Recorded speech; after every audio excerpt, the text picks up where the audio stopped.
not allowed to do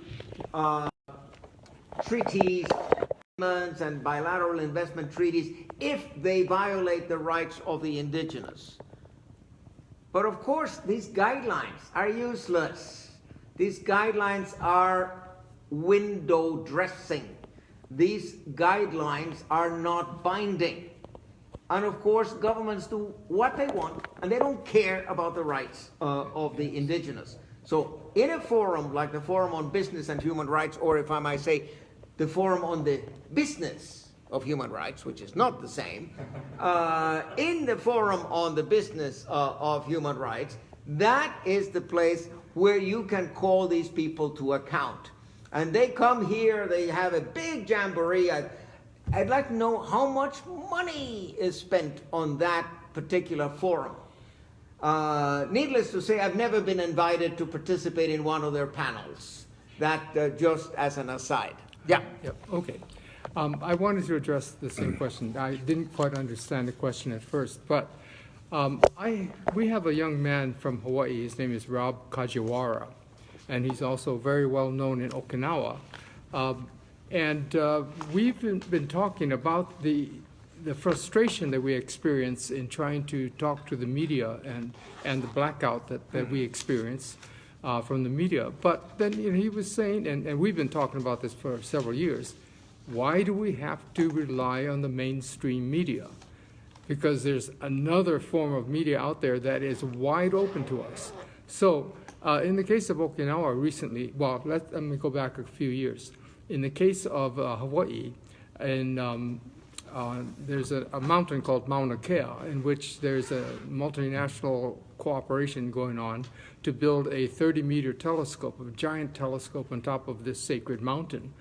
And the Hawaiian people have been up in arms about it and just fighting it for 10 years in the courts and all the regular areas. But the construction was going to start anyway. So a group of young people, when they heard that the trucks were heading up to the mountain to start the construction, they got up in front of them and they stood on the road. And they had their iPhones with them. And they started showing this to the world. They started just posting on Facebook, and this confrontation was not a real confrontation. Basically, the trucks stopped. They didn't know what to do. The authorities came. They didn't know what to do. Meanwhile, more and more people had been seeing it on their iPhones, and they started showing up. By the end of the day, what started out with about 6 activists standing in front of the road turned out to be a couple of hundred of people standing on the road. And then the next day, there were about 700. And by that time, this thing had gone viral, and 10 million people had viewed this incident. And so then we had demonstrations all over the world in solidarity to what was going on the mountain. So there is another way to get the word out and another way to gain support. And as a result of that, we were able to stop the construction for 3 years because the powers that be realized that this was a pretty significant challenge, and as it turned out, they had cut corners with permits and things like that. So the Supreme Court of the state of Hawaii said, you have to go back and reapply. So that was 3 years ago. They have since reapplied, and they are starting the whole thing again, and they've gotten all the applications gone through. And as of last month, they had the Supreme Court approve that they have met all the requirements, but now they're going to face the people again. And so this is one way. Now, the other thing was, as mentioned, our young man, Rob Kajiwara.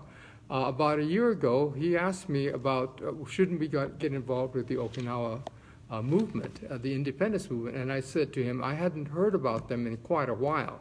It's been several years since I've heard much.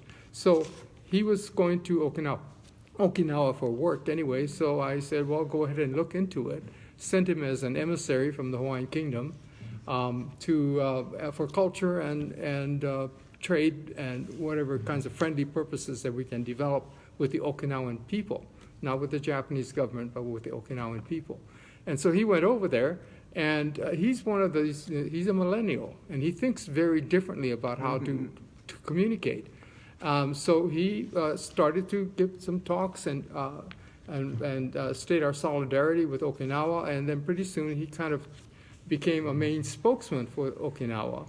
And when they started the construction of this military base in December, the construction started 3 months before the referenda for permission to start it took place. They started it 3 months ago. But Rob Kajiwara decided to get onto Facebook, and he started posting what was going on. And then he started up a petition. Basically, the White House says that if he can get a petition, online petition, with 100,000 names, that they would pay attention to it, that they would respond somehow to it. So he got this petition together to petition the White House to intervene and to stop the construction until after the referendum was held. So by the end of 30 days in which they gave you to raise the 100,000 signatures, he had 195,000 signatures from around the world. And so, and then they did a demonstration in front of the White House, and all of this is done through the internet. Basically, the communications are just out there, and so people are willing to join in on your cause if you can get to them on the internet and really speak out what's going on. So this is it's a new way of communicating. So the Washington Times didn't cover it, the New York Times didn't cover it, the main Japanese articles or publications covered it, but only from the standpoint of trying to put it down. But despite all of that, he had 200,000 names, and now I think it's around 215,000. And they're still waiting for the response from the White House, which should come any day now. That's their time is up. But this is how we can get things going. And of course, this has rejuvenated the movement in Okinawa. The referendum was held last Sunday. 72%, as Mr. Nakamura said, voted to stop the base, or to not allow the base to be built. The Japanese government immediately announced, we don't care about what the Okinawan people say. And so this is a blatant announcement on their part, and in the face of really worldwide knowledge of this crisis going on, and for the Japanese government to just offhandedly say, we won't pay attention to the referendum, basically exposes the Japanese government to the ire of the entire world, or all those that have, and we're talking about hundreds of thousands of people around the world that have been watching this particular situation.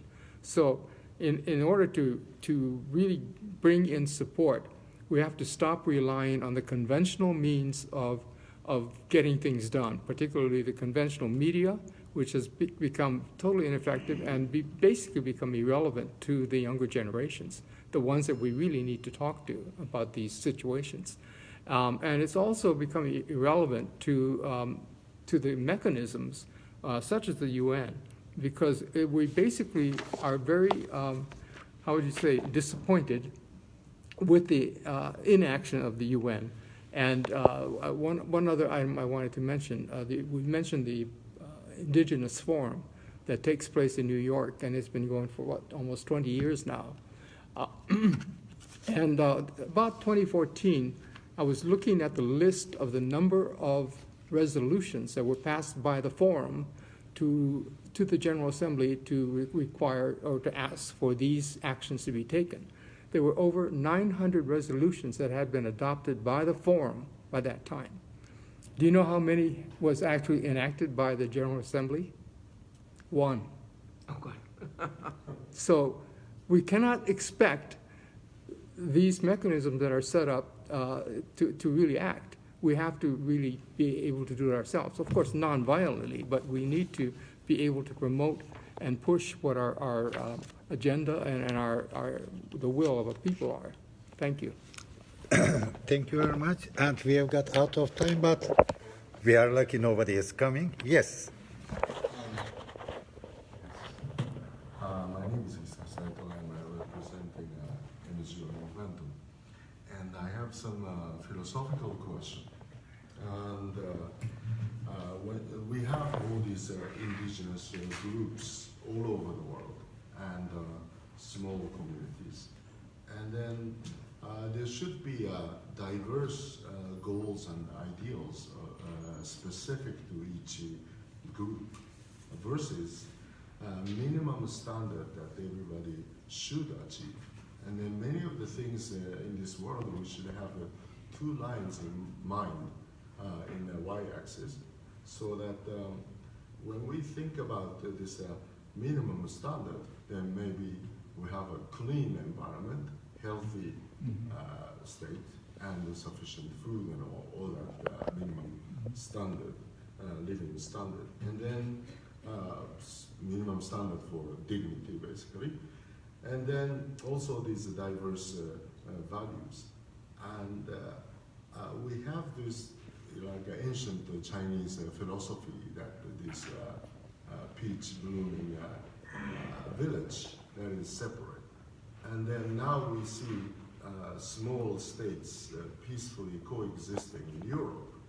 And there is a big difference between isolated communities in ancient China as ideal versus well-communicating small states in Europe.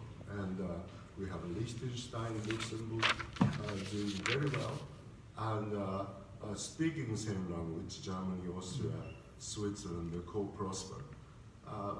So there must be certain things that we have to add in our consideration. What is supposed to be ideal, where we want to go, and what we should aim for. And I think this type of discussion should be added to this movement in general.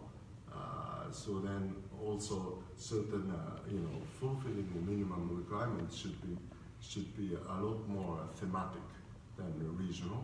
And then these diversity should be discussed together with that context. And that's my observation, and maybe that will create more fruitful discussion in the future. Can I add something? Yes. The thing is that the funny thing, let me tell, as a funny thing, we have got so much decisions from the International Court of Justice on the right of self-determination. But we have got still 17 places in the list of decolonization, non-self-governing territories. And what United Kingdom French says is that all the colonies are subject to Article 2.7 of the UN Charter. Yeah. It is my internal issue. So the main thing is that why we are going sometimes maybe here regionally is that when we go to the thematic issue, there's a one-side International Court of Justice decision, so many, right to self-determination, in which cases? But still all the big states who are colonizator saying that it's under Article 2.7. Look at the case of New Caledonia, Falklands, Gibraltar, and all places. What is really happened is that Article 73, Chapter 11, is codified not to give independence for the colonies during the Second World War. But when it is prepared by the bureaucrats, the real life is different for the English colonies. The real life for the English colonies are different, especially I should say that we should thank to Myanmar, because Myanmar is the key issue. For the changement of decolonization, to date we have got so many problems, but why it is not much more thematic and specific for geography is that we have to go by one by. And with the specific issues, what has changed the history, in fact, for the decolonization is why I say Burma and at the time and today is Myanmar, is that the Japanese army, when came to Philippines and other places, they are welcomed. They are accepted as freedom fighters who will bring them democracy, like the Philippines, as mentioned, from the Spanish people to be liberated by the United States. And this is what happened. And all the heroes at the time of the Second World War who formed the independent Burma, they were during the time educated and get military exercise. But when Japanese acted like United Kingdom, they changed their side. The origin of the Rohingya problem is that. But still, United Kingdom is not, does not want to give independence. India, Ceylon, this is 47 independence. Changed the rhetoric of the United Nations Charter, but still they try to return back to 1946. what has happened is that the police and the military went to strike. When the military went to strike, they said that you cannot control, and they do not have enough sufficient people to fight for. It will not be only Burma at a time, and it will be Ceylon, India, Pakistan, or other things. So, in fact, what we have got in our hands is something. If we have got something in our hands, or we don't have anything, we don't know. Look at the Decolonization Committee and their mandate. And I give a petition I sent to Mr. Alfred de Zayas and my friends on Myanmar on the solution of citizenship problem. Till this time, Human Rights Council did not accept it as a follow-up mechanism for the implementation of decolonization agreements. When you give the petition, Human Rights Council does not implement it because the citizenship is under the responsibility of Human Rights Council. Because when you decolonize people, the colonizer make the signature in the name of United Nations. Well, and this is the thing, we don't have anything in our hands. Maybe we need 10 years or 20 years time. We have to know what we have in our hands. And for the thematic issue, we are always we have got always the problem of implementation. And in fact, we don't have so many things in our hands. Even International Court of Justice gave so much decisions on the right to self-determination on the Resolution 66, not all of the world. At the end, General Assembly Committee on Decolonization, Fourth Committee says that we don't have any authority to force the implementation of the other staying places to guarantee independence. well, we're not supposed to say if in history, but in a UK context, if the Scottish referendum had a results, then are we living in a bit a different space? And then if anybody can describe your image, I would like to hear. Thank you. And if no questions, I would like to give the last word to Mr. Nakamura. Yes. Yes, Mr. Nakamura. I would like to ask for your last words. It's not working. They closed the microphones. They want us to go. All right. They close us the microphones. Thank you very much for inviting me and listening to me, representing Okinawa problem, which is not known well, but this is a good opportunity for me to introduce how we are suffering since 1609 foreign invasion. Three major invasions brought our nation subservient to other powers, and self-determination was taken away. Independence was taken away. So we'd like to be free from foreign pressure. We want to live democratically, peacefully, as other nations. Thank you. Thank you. And in the name of my NGO, the President Jesus Alarcon Limanch, Juridical Commission for Auto Development of First Indigenous Peoples, Kapash, we would ask you to send, if you are not capable of coming for the other works to the human rights sessions, to send us a video message of 10 minutes so that in each human rights session, you can be the voice of your people, your nation, the First Nations, and the problem of your nation will be always in the agenda and in the flyers. Thank you very much. I really appreciate your kindness. Thank you very much. Thank you. So nothing else, we are to close.